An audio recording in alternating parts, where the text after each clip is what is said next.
السلام علیکم ورحمۃ اللہ وبرکاتہ۔ آج کا حدیث نمبر ہے 1132، صحیح مسلم ہے۔ امام مالک نے ابو نضر سے اور انہوں نے بصر بن سعید سے روایت کی کہ زید بن خالد جہنی رضی اللہ تعالیٰ عنہ نے انہیں ابو جہیم رضی اللہ تعالیٰ عنہ کی خدمت میں بھیجا تاکہ ان سے پوچھیں کہ انہوں نے نمازی کے آگے سے گزرنے والے کے بارے میں رسول اللہ صلی اللہ علیہ وآلہ وسلم سے کیا سنا تھا۔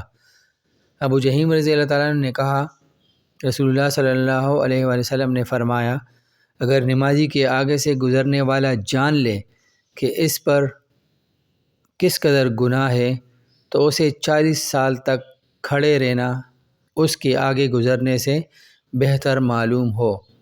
ابو نضر نے کہا، مجھے معلوم نہیں۔ انہوں نے 40 دن کہا یا ماہ یا سال۔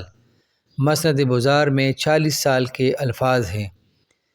اللہ تعالی ہمیں اس حدیث پر عمل کرنے کی توفیق عطا فرمائے، آمین ثم آمین۔